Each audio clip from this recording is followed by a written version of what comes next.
So whatever's waiting for you is exquisite. It's color. It's 10-dimensional.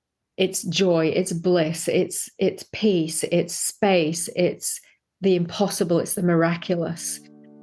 Welcome to the Midlife Reinvention Podcast, a podcast helping women in career and life transitions achieve clarity on their next steps so they can transform uncertainty into an energizing next chapter. I'm your host, Kavita Ahuja, and the founder of It's My Time Now Coaching. If you're wondering what's next in your career or life, you are in the right place. Through solo and guest episodes, you'll gain practical tips, tools, and inspiration to help you uncover blocks, gain confidence, and be, do, and have what you want. I rediscovered myself after the age of 50, and I know you can too. It's my time now to help you do just that. I'm so excited you're here. Let's dive in.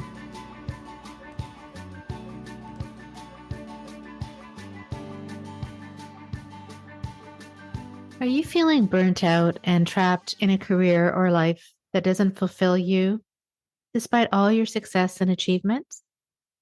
If so, you're not alone, my friend. Many women struggle with these same feelings even after reaching the height of their careers. By listening to today's episode, you will discover how you can transform self-sabotage and burnout into a life of true fulfillment, practical steps to challenge limiting beliefs and break free from societal expectations, and how to cultivate inner wisdom for your personal and professional growth. Tune in now to learn how you can transform your life from burnout to bliss.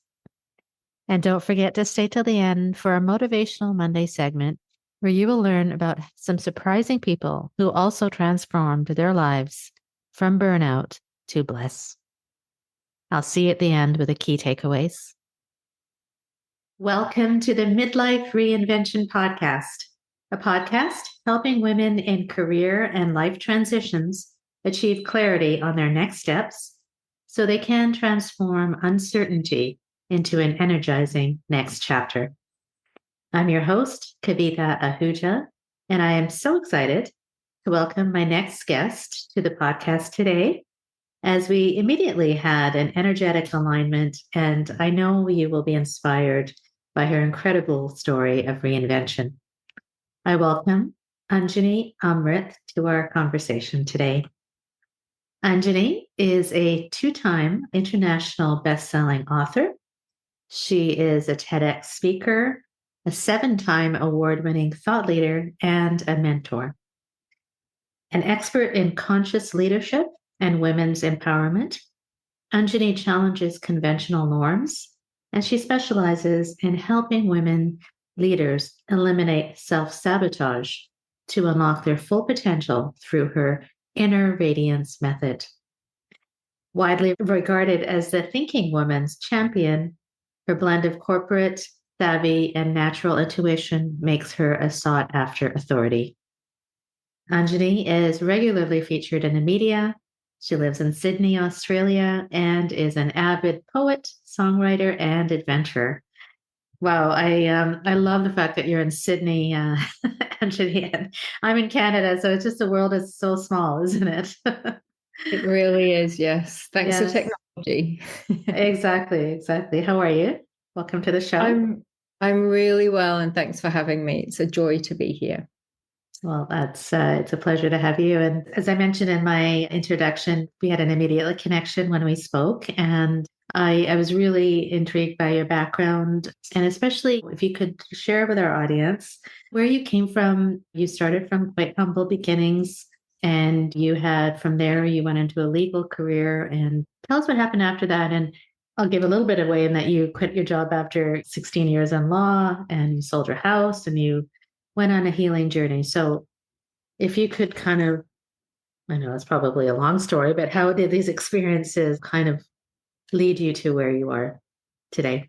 Yes, I think everyone's experiences take us to places that we're not planning.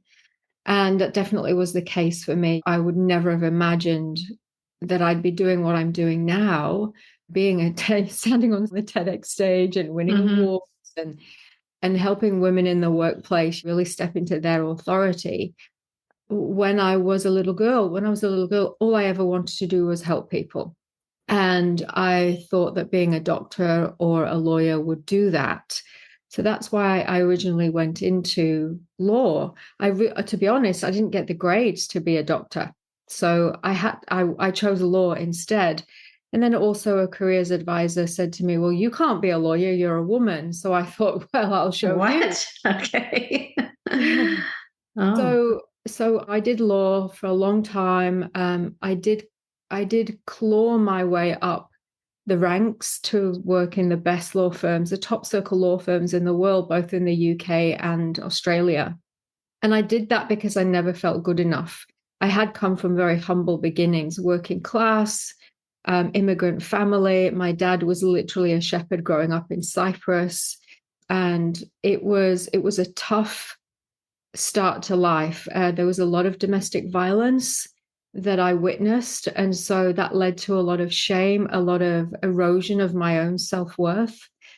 And so I think looking back now, a big part of me really tried to create another persona that wasn't that lacking of anything. So hmm. I built all of these materialistic external tokens to show the world, look, I am worthy. But inside, I still felt very unworthy. And that led to me overworking and burning out really as a lawyer. So even though I was very successful, I was doing it in a way that wasn't sustainable for me and it wouldn't be sustainable for anyone. And so I was at a crisis in my life. I literally burnt out. I'd lost about 19 kilos in weight. So I was at the hospital regularly. I had high levels of anxiety every day. It didn't stop. It was just there the whole time, and regular panic attacks. And I tried a lot of things, Western allopathic medicine. Nothing was really helping. No one really knew what was wrong with me. And then one day someone suggested I do a meditation. And I went there and it really wasn't my thing. It's like, oh, this is Yeah. weird. People are weird. And this was way before meditation and mindfulness was a thing. Right. And it literally changed my life. That meditation changed my life. I accessed a part of myself that I didn't even know I had. I didn't know what it was, but I wanted to find out more. And that led me on a journey to really looking into everything that is not the conventional norm. I did take myself to India on a retreat, and I ended up selling my house to pay for myself to just take a year out and go and find myself and study. And that's what I did. Wow. That's so courageous. Yeah, Wow.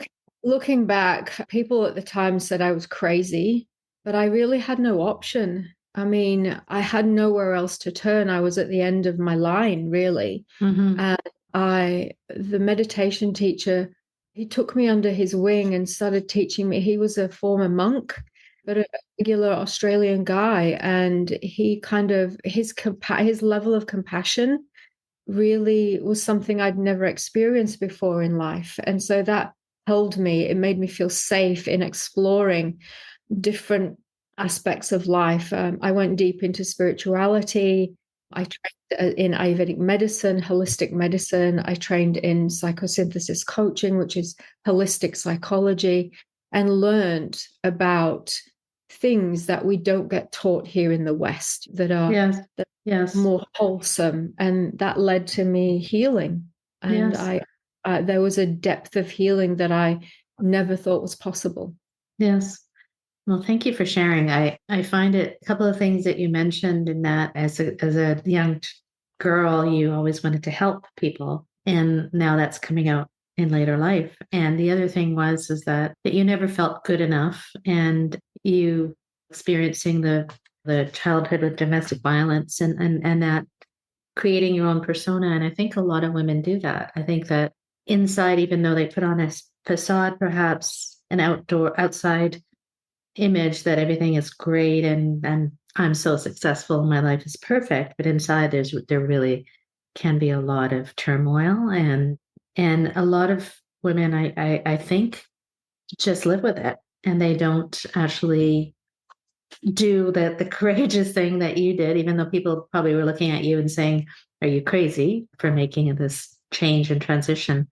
But you did something about it, and that is a key in why I really wanted to speak to you because it's like you recognize something, you wanted to do something about it, and you did, and that's where you were able to access all that you were able to access. So if you could tell us, I know you mentioned a little bit about the meditation as what kind of triggered your, I guess, reinvention, but could you tell us a little bit more about that spiritual journey and what you learned? And then I understand that your name also, as a result of this journey, you changed your name, and what does that mean? And a little bit more about that, if you don't mind. Sure. Yeah.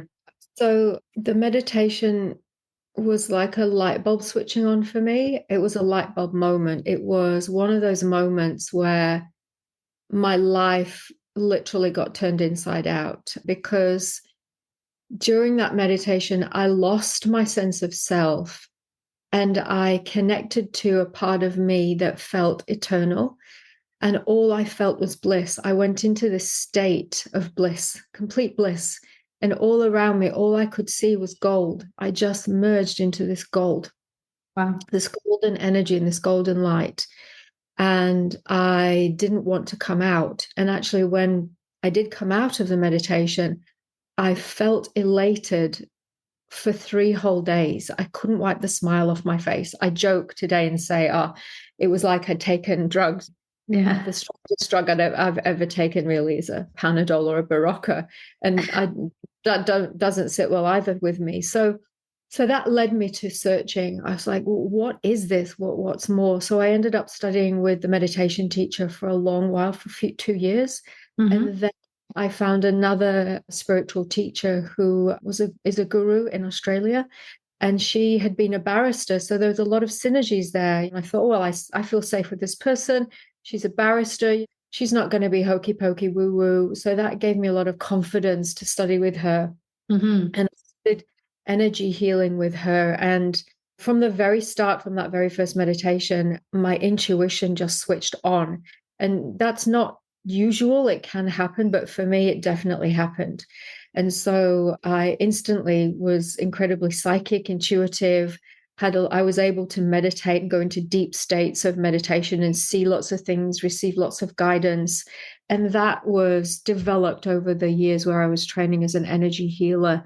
And I also trained as a spiritual teacher as well. So training in lots of wisdom in many across many cultures. So not religious, but spiritual. So Christian mysticism, Kabbalah, Hinduism, Mm-hmm. Buddhism. So lots of wisdom. I trained in lots of wisdom teachings and healed my own trauma through that. So a lot of my trauma was healed through my studies, through studying, qualifying in Ayurvedic medicine as well. So I healed emotionally, mentally, physically, and also spiritually, and connected deeply with my higher self. And through that process of self healing, that birthed in me a desire to share what I'd learned with others, Mm-hmm. particularly women who are ambitious like me. I'm an ambitious woman. I live in the world. I love the world. I love business. I love entrepreneurship. And so combining my logic with my higher self, I found was this winning combination that I just wanted to, I literally wanted to stand on the rooftops and shout it to everyone. And through my own process of healing, then I started to study with a guru in India who is now my guru. And I was given my name Anjani by my Australian guru. And Anjani means the mother of Hanuman, or it's another word of Hanuman, and it's the energy of service and devotion. So Mm-hmm. that's the flavor of my soul that comes through my real self, my whole self.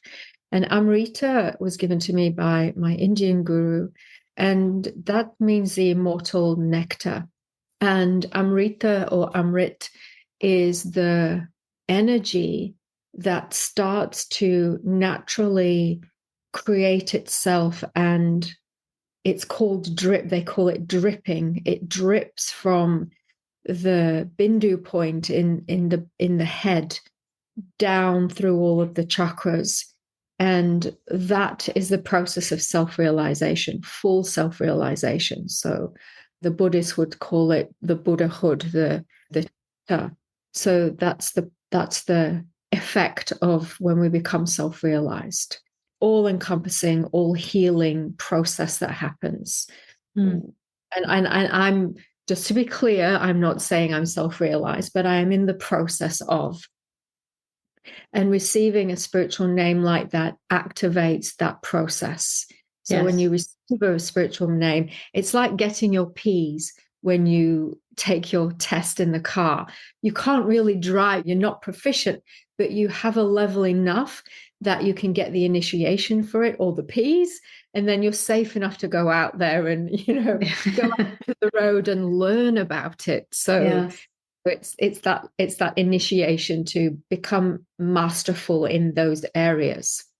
Well, so I guess you embodied it so much, and that's your name change. I'm not sure what your name was before, but I think it probably reminds you. I know what Amrit means, but I didn't know about the way you described it with the dripping. I didn't realize that. Being Hindu myself, I know what Amrit means, but it's always interesting to learn that.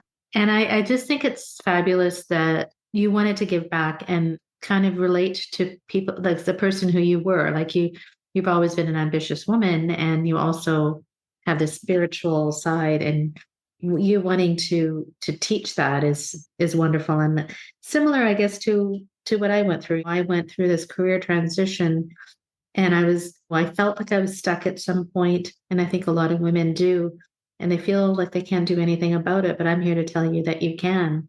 You can do what's in your heart. You just have to have a bit of that courage and vision. But so, Anjani, I listened to your fantastic TEDx talk, and it really struck me because you talk about the concept of conventional wisdom versus a different kind of intelligence, which is our higher intelligence, our inner, I call it our inner voice. You said inner wisdom, intuition, like you mentioned. And so you talk a little bit about being stuck in a cardboard box. And so tell us a little bit about what the difference is between, maybe like a short summary of your TED talk, if I may, but like what's the difference between the conventional wisdom that we all kind of live by and this higher intelligence? Hi, my friend. Kavita here. Do you often feel blocked from moving forward? We all feel that way at times. These are referred to as energy blocks. I've created a short, actionable PDF guide to help you release your negative energy blocks. Click the link in the description to download it now for free. Now, let's get back to the episode. Sure. To put it really simply, in the West, our minds are fed, and that is all that is fed. So when I say mind, specifically what I'm referring to is the intellect. So it's our thinking thoughts, our thinking brain. Mm-hmm. It's also the fear mind. So it's those two aspects are fed by our family, our culture, our society, our education system. So unless you go to a Steiner or a Montessori school that feeds the child's creativity as well, the only thing we are educated in is our intellect. So it's literally like programming a computer. The mind or intellect is just a computer. It spits out whatever we input it with. So throughout our schooling education, and also our higher education, and also I want to say beyond that, CPD, continual professional development, it all only ever trains, or mostly only ever trains, the intellect, so our thinking thoughts. But new ideas do not come from the intellect. The intellect is just the data processor. We cannot get any new ideas from that, but we try to, because we have no reference point for anything else. It's not our fault, because there's nothing in our Western society that teaches us about anything else. And so that's why we get stuck, because we're trying to create a life or create something new, but we can't unless we're connected to what I call our higher intelligence. It's also can be referred to as the chitta, which is a higher mind, for want of a better word. And we can liken this to imagination or intuition. And what is a bridge to that is being creative. So if we are engaged in creative activities, or if we meditate, or if we chant or do mantra or practice mindfulness, any of these spiritual practices from any of the spiritual traditions or philosophies, if we engage in those kinds of things, they're like a bridge towards and to our higher intelligence. It's not something you can touch, but it's like switching a light on. You know, if you go into a room and don't switch the light on, you're fumbling around. And that's most of us in our life. We're just fumbling around and bumping into furniture.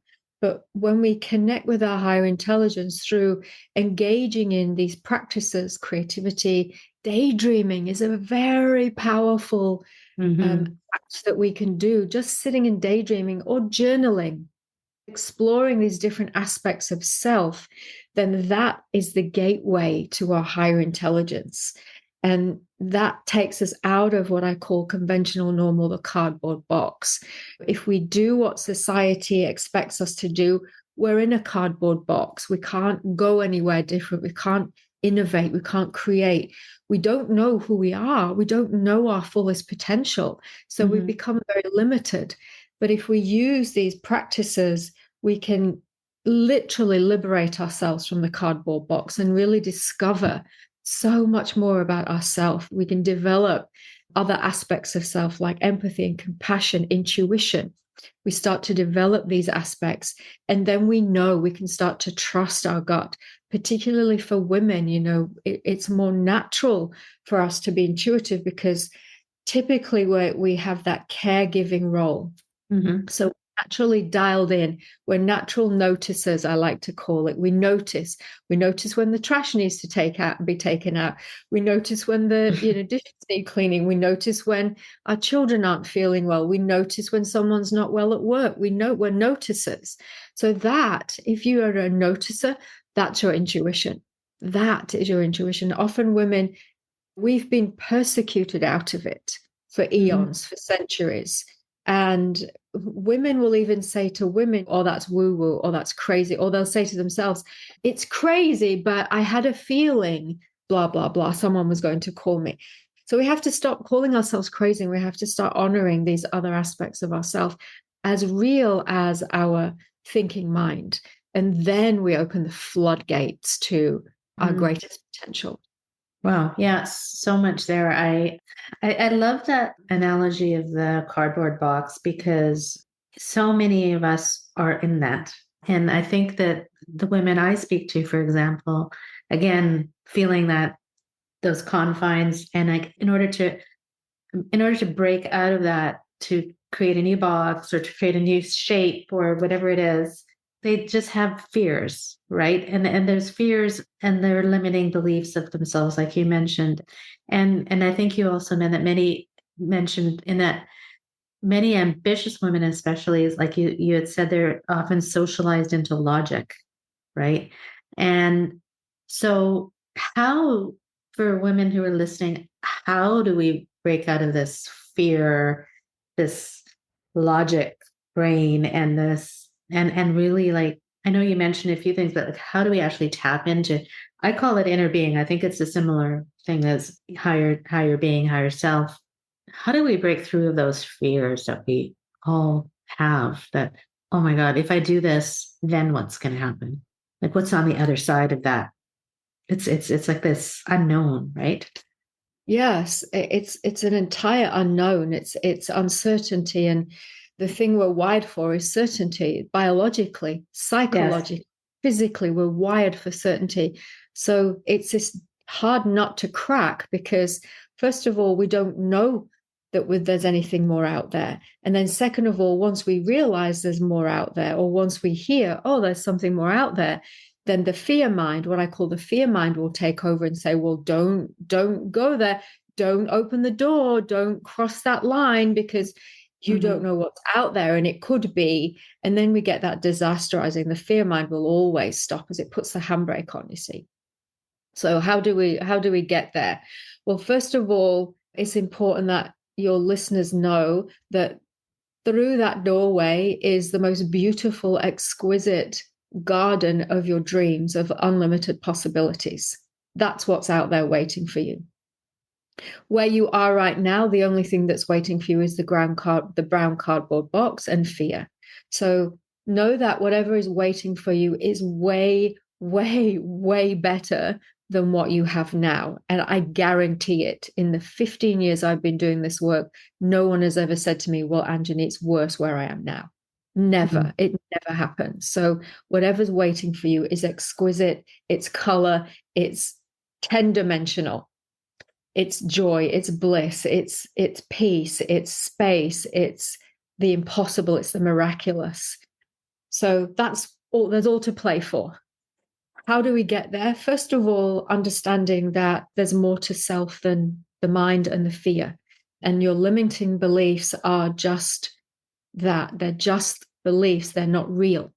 And so first of all is the awareness that we have limiting beliefs. We have an intellect and a fear mind, and that they're not our true representation of who we are. They're not the whole self. And then second of all, a simple practice, challenge them. Challenge those beliefs, challenge those fears, rather than agreeing with them, rather than agreeing with conventional norms, rather than agreeing with society, rather than agreeing with what people tell you should or must do, or what your own mind tells you must or should. Your own mind, when it goes into fear, challenge it and say, no, I'm not listening to you. And tell your brain to give you a better thinking thought. Real simple. Just tell it to give you a better thinking thought. Just tell your mind, no, I'm not listening to you. That's not true. And then offer yourself some kindness. I'm doing my best. I'm doing well. I can do this. I've got this. I am good enough. I can do it. And just by repeating that over and over, offering yourself kindness, offering yourself compassion, that's the gateway. It's a practice. So when you first start doing it, it feels clunky, just like driving a car. When you learn to drive a car, how clunky is it? You don't know what you're doing. You have to remember to put the gas on. You have to remember to put it in gear, check your mirrors. And then once you've learned for a while, you're not only driving, but you're having a conversation. You're probably scrolling Spotify. You're probably putting your makeup on at the same time. Yes, do not do this at home. But I know what women get up to. So all these things. And so this will happen eventually once we start to engage in these new practices. And getting a mentor, I think, is vital to the process. I don't think you can do it alone. It's not a solo sport because the fear mind and the intellect, remember, have been conditioned for your entire life. So if you're 50 and over, like me, I'm 53, if you're in your 50s, your 40s, your 30s, you've had decades of this training. Yeah. So can't expect to change it overnight. And we do need someone who can champion our cause, who can support us and hold our hand and say, it's okay, you've got this, you're doing really well, and help us walk this path, because it is a courageous path that we need to walk down. And I don't think we should do it alone. It's much nicer to do it with someone else. Sure, that's true. A guide for this. Yeah. So this is what we do, right? As women, we sabotage ourselves. And I love that. And I truly believe that, because this has happened in my own life and so many clients that I've worked with. Is it really starts with our thoughts. It's what we're thinking. And like, I love that, because immediately when you have these thoughts, these negative thoughts, these self-sabotaging thoughts, immediately at this point, stop and ask yourself, how do I change this thought? How do I alter it? Because obviously thoughts turn into emotions, turn into actions, thoughts turn to things. So I fully believe that. And just the practice of being aware that we are thinking these thoughts or we are feeling this way, and tapping into our emotions and then challenging those thoughts and emotions. It's really important. And it sounds like it would be easy, but it's not. And I think you're right. It's important it's a practice, like you said, it's a daily thing. And the more and more you practice, like driving a car, the more you, and with the help of a guide, that's wonderful. So those are some of the practices, more meditation, journaling, being in nature, I guess. What other things can we do? Busy women on a practical basis, busy women, career women. And also, like, sometimes, I love when you talked about walking through that door and seeing that was an amazing vision. I just got goosebumps. But do we have to know what that vision is, or can we be open to just, I don't know if the question, what I'm asking. What I'm asking is, do we have to know exactly what we want, or can we just be open to what comes to us if we are in this daydream phase? Do you know what I'm trying to say? Yes. I don't know if I don't know if I asked that, but that just came to me Yes. because I I don't know if I love asked that. that properly. But I love that question, because what I'm hearing you asking is, how do we find our purpose? How do we get to that beautiful garden, that miraculous garden? How do we get there? Do we need to know it first before we start walking? And this is a myth. So I'm here to bust that myth right now. yeah, It's, if you haven't got there already, then you're not going to know it until you get there. And so it's like climbing Everest. I always talk about, I like to use that analogy of climbing Everest. You kind of know that there's a mountain that you're going to climb, but you have no idea what that will look like when you get on top. I mean, no one knows, other than those few people who've ever climbed Everest, what it really looks like up there. But they don't stand at base camp or even before and say, well, I want to know what Everest looks like before I start walking. No, they prepare. So they buy their equipment, they take the time off, they start training, then they practice getting fit, and then they get a team of Sherpas and helpers together, and they get to base camp. And then at base camp, they reorient, and then they get to the second camp, and they take one step and one step and one step. And that's all it takes. It just takes one step. yes, One thing that you do differently. Just yeah, do one thing differently. And rather than agreeing with those limiting thoughts, oh, I'm not good enough, oh, I can't do it, oh, I'll try it tomorrow, oh, I don't have time, oh, I don't have the money, rather than just agreeing with that thought, which is just a thought, it's not the truth, it's not your reality, challenge it and say, I do have the money, I will have the time, it's coming to me. And mhm, all I have to do is take one step towards it. You know what I learned is, when we take one step towards our higher self, the divine consciousness, the quantum field, whatever you want to call it, God, it rushes a million steps towards us to support it. A mhm, million. We just have to take one brave step. The mhm, rest will take care of themselves. The rest is then an unfolding. It's this beautiful unfolding, because I'm telling you now, your greatest purpose will terrify you. It will terrify you from where you are now today. mhm, So everyone that's listening to this, you will be terrified. And often when I'm working with people, I can see with my intuition, I can see where they're going. I have one client now, she's fulfilling this. I've been working with her for 3 years. I could not tell her 3 years ago what I saw her doing today. She's now a qualified lawyer in America. She is just launching her own business at the same time. She's got her first round of funding with the first pitch that she did. And when I met her, she was in a very bad state, in a very toxic relationship that had just broken up. She was in pieces, very fearful, depressed. And I could see this amazing future for her. There's mm. still more she's doing, and she's only in her 20s. Wow. Yeah. Yeah. And I could not have told her what I saw for her 3 years ago. She couldn't have comprehended it. So we have to lean into trust. We have to trust this process, this unfolding, this revealing. In the Bible, there's a reference to the revelations. It's referring to the self-realization process that happens. We have to clear away a lot of mud, a lot of conventional messaging, conventional stereotyping. We have to peel these layers off slowly. Why slowly? Because if we peeled it all off, we'd either go insane, or we'd freak ourselves out.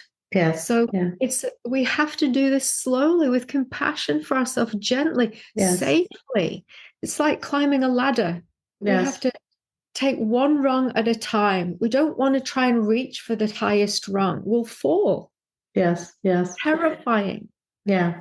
I love that analogy of the mountain, and I give that a lot, is that and everybody's view from the top is different, right? Everybody's view from the top is different. And I think a lot about what you're talking about with the law of attraction, right? And when you open up, when you take that one, like it happened with me, it happens with me every day. You take the one step that you just a little bit more than maybe it's outside of your norm, or outside of, you just be a little bit more creative or do something a little bit different.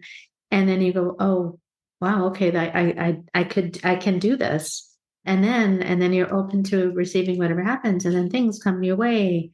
People come to you that you never imagined. And then the path opens up more and more. And then you'll receive signals from places that you never imagined. And then sooner or later, you're looking back and you're going, whoa, I came from there, and look where I am now. Right. So it's so rewarding if you let it be. You have to let it be. You have to accept it. And I think it's so energizing too. There's one thing I wanted to ask you, because I do this a lot with my clients, is that we do a lot of what I call inner mentor visualization, right? So it's like visualizing yourself kind of getting that emotion and that feeling about where you are, let's say in 10 or 20 years from now. And that kind of as your guide, or your Sherpa, I would say, to what you're doing, that guides you forward. So how does that relate to taking one step at a time versus having kind of a vision in your mind? How do you feel about that? Yes, I want to say that, first of all, there is a game plan. There are strategies that help us in this seemingly amorphous world of, well, how do I get from my logical intellect, my logical reasoned mind, to this Garden of Eden, for example, for want of better words. And I want to say there is a strategy, there is a structure, there is a game plan. What we're coming to, what we're really talking about, the work that you and I both do, is helping people become self-realized.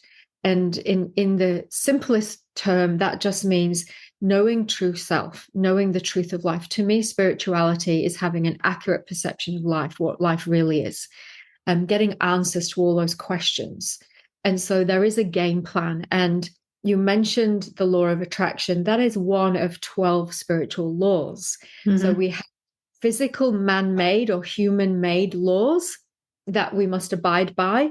There are also spiritual laws. There's a law of attraction. There's a law of correspondence. So the law of correspondence it helps us check with ourselves, am I on the right path? Am I doing the right thing? So they're like the synchronicities that happen. I'm thinking this thing, and then I'm seeing it somewhere else. So there's a law of correspondence that will correspond, that will confirm to us, yes, you're on the right path.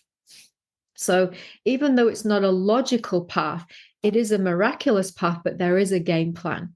And there are really 4 key aspects to it. It's mastering the mind, so overcoming the fear mind and mastering the mind, being able to turn the mind around or flip the mind from disasterizing into more optimism, more healthy, a healthy way of thinking. It's mastering the emotions. So connecting with our inner child, our emotional self, and parenting that emotional self, assuring ourselves, being there for our emotions rather than expecting our husbands, our bosses, our governments to parent us. Start parenting ourselves, because when we parent ourselves, we can relate with and regulate our emotions much more effectively. Mm-hmm. The third aspect is our physical self, being physically active and healthy and being in nature, doing gentle exercise, feeding ourselves well, feeding ourselves with food that brings us joy, that lifts our vibration, vegetables, plant-based diet. Those kinds of things are really, really good to lift our vibration and help us on the journey.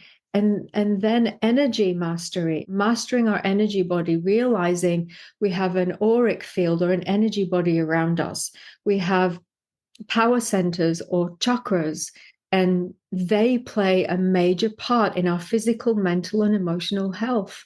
So when we realize there are these 4 aspects to ourself, then we can start to develop these aspects, heal the parts that are wounded, develop them so we become more masterful in them, and come into a greater sense of wholeness so that we can become ultimately self-realized. So that's the game plan, that's the journey. And as we do this, as we engage in this journey for ourselves, it's so liberating. It's joyful. I mean, my clients will say to me regularly, "Oh my God, you'll never believe this," and I'll say, "Yes, I will." And they'll say, "Oh my God, I can't believe that everything's just turned around so quickly. Oh my God, Yes. I've got so much space, so much more time now. I feel so good. I feel so confident." Your confidence is a natural consequence of Yes. this inner mastery, these inner mechanics that we work with. So these 4 aspects of self are key to work with. I love that. So mastering the mind, mastering the emotions, your physical self, and your energy. Yes. Yeah. Beautiful. Is that what psychosynthesis is? Or is that a different? I know you're a you're a psychosynthesis coach, but what is that what this encompasses? Or this is the game plan that I've created over 15 years of, and it's a combination of all of my teachings through different philosophies, different traditions, Ayurveda, Christian mysticism, yogic philosophy, yogic science, psychosynthesis. So psychosynthesis is holistic psychology. So it brings in spirituality and spiritual components, greater wholeness. It's an integrative approach to psychology. So it's not just the intellect, it's a greater wholeness. And it's based around the concept of self, which represents our highest potential, the self that is our highest potential. So that is more than the intellect. And so it leads to a sense of purpose and meaning and fulfillment in life. And you can also call it transpersonal coaching, which means I heal myself, and then I have the energy and time and space and desire to then help others. And I do find that is a real trap for a lot of women, that we want to help others. I always wanted to be of service. I wanted to help people. I wanted to change the world, but I was doing it from a wounded place.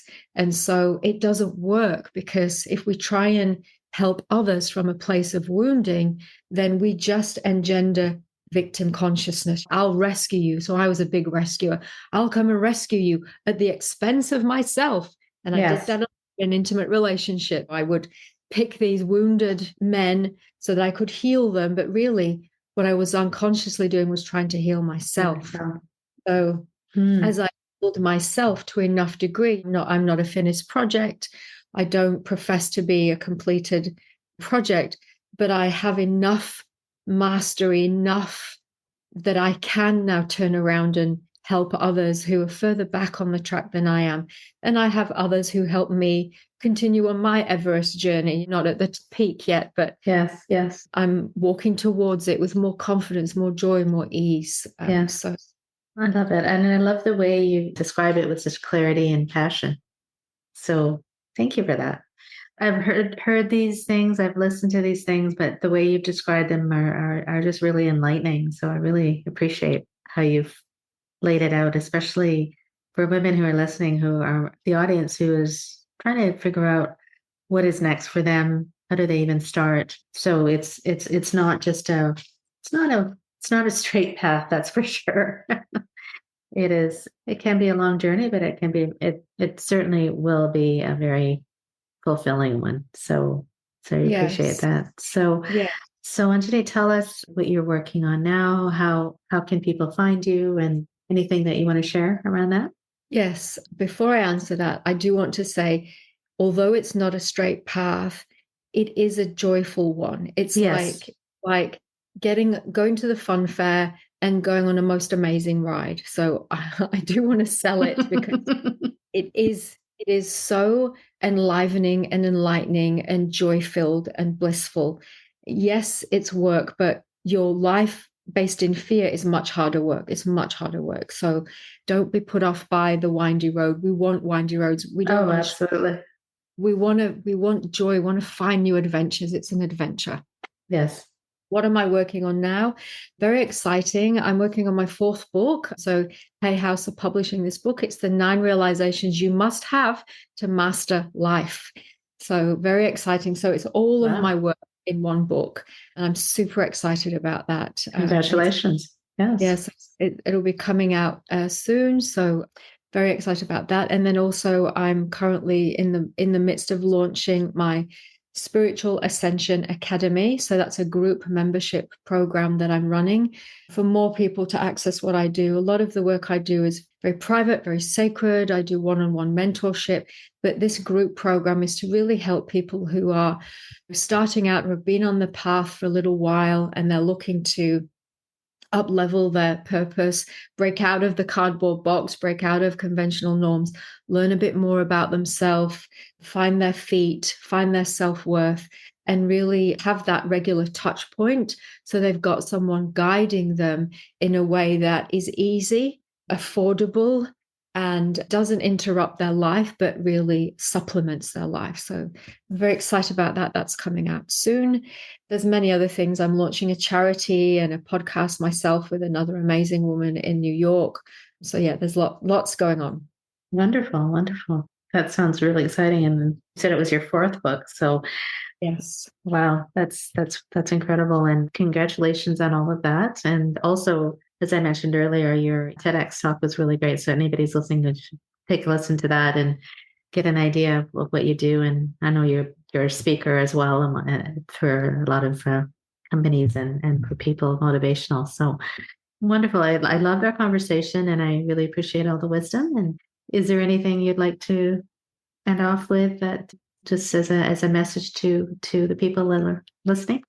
Yes, I'd say if you're listening to this and it's ringing true for you, then take action. Go and find someone. If it's me, if it's you, if it's anyone, go and find someone who can help you on this path.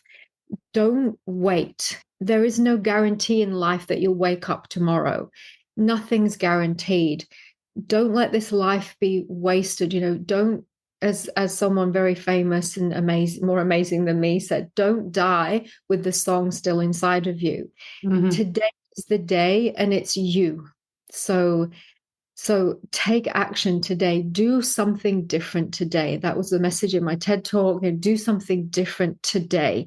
Instead of picking up your phone and scrolling, pick up your phone and look for someone, look for a coach or a mentor, someone who can help you start this path and help you reveal your true self and take that action.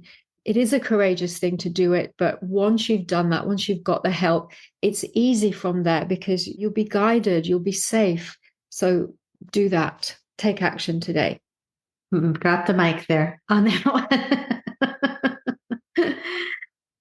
That's wonderful. I can't say anything more, but that was fantastic. And yes, take action and do something today. Thank you so much. My pleasure. I trust you enjoyed this episode with Anjani Amrit, and it provided you with insights on going from burnout to true fulfillment by listening to your inner wisdom. Here are her key takeaways. Number 1, identify areas where you feel constrained by societal norms or conventional wisdom.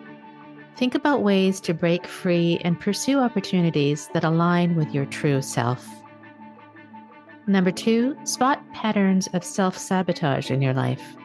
Seek support from mentors, coaches, or therapists to overcome these barriers and build self-worth. Number 3, make spiritual practices part of your routine. Try meditation, mindfulness, or other holistic methods to find what resonates with you and supports your growth. And number 4, practice tuning into your intuition through creative activities, daydreaming, or journaling. When making decisions, listen to your inner voice and trust its guidance. By applying these lessons, you can navigate career and life transitions with clarity and confidence, turning uncertainty into an energizing next chapter. So now for our Motivational Monday segment. Here are some interesting examples of famous individuals who transitioned from successful corporate careers to the point of burnout to embracing spirituality and meditation to turn their lives around. You may have heard of the first one being Arianna Huffington. Arianna was a co-founder of the Huffington Post, and she's a prominent media entrepreneur. After she collapsed from exhaustion in 2007, Huffington became an advocate for wellness and mindfulness. She practices meditation and has written books on the importance of sleep, well-being, and mindfulness. The next one is Padma Siri Warrior. She's a former CTO of Cisco and Motorola and the CEO of NIO US. Warrior practices mindfulness and meditation to balance the high demands of her corporate roles. She emphasizes the importance of mental well-being and often speaks about how meditation has helped her maintain clarity and focus. These women, along with the example of Anjani Amrit in today's episode, remind us that while pursuing our careers is indeed important, we should be mindful of not falling into the trap of burnout and societal expectations, and truly listen to our inner voices to lead a life of fulfillment. If you would like to learn more about how you can identify your true calling and become more fulfilled in your career and your life, schedule a call with me to discuss your particular situation. You can email me at kavita@itsmytimenowcoaching.com today. And in the meantime, you can download our free Negative Energy Blocks guide, which will help you identify what may be blocking you from moving forward and strategies to eliminate these blocks in your way. Till next time, my friend, stay well and stay motivated.